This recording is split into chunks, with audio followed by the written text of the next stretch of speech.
Hey, today I'm going to go over 3 mistakes people trying to be their own property manager, managing their own properties make, and some of the pitfalls on that. So I'm Dustin Woodley with Camelot Properties. Here at Camelot, we have sales, we have property management, we have new construction, and we have people helping people build their investment portfolio. So the 3 things is the number 1 is screening their own tenants and securing their own tenants. So many times we step in after an owner has been self-managing to fix the problems. And these 3 problems we see consistently. So they put the person in. They did not find out their social, where they work, their information, or they found out a little bit about them, but not everything they need. So what happens now is if it goes south with this tenant, they don't have what they need to take to the attorney to actually get them out or come after them for damages.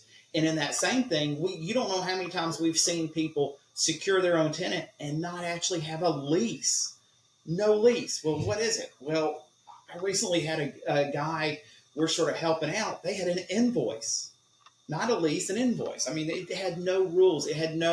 The lease is the rules that the landlord and the tenant are going to play by. Now, again, you've got to still follow Alabama Tenant Landlord Act laws. So you can't also have anything that violates those laws in your lease. So, again, that is a big pitfall we see.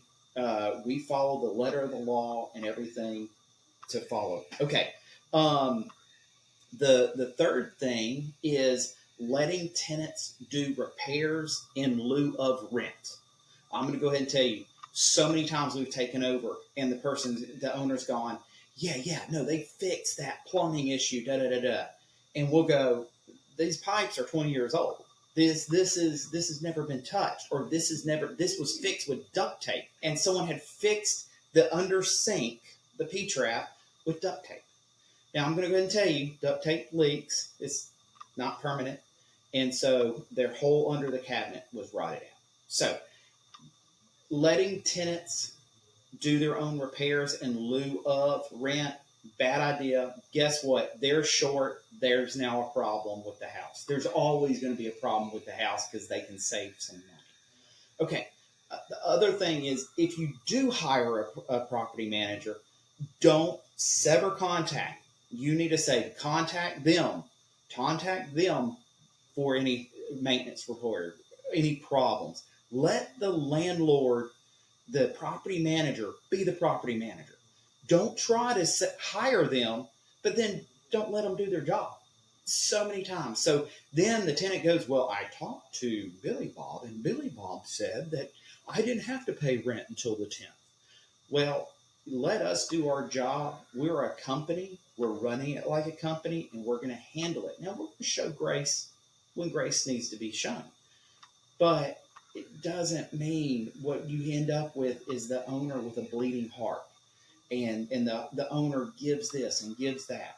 You're in this business. You've got the property to make money, to invest in real estate, to help your family. And so doesn't mean that you can't help out here and there.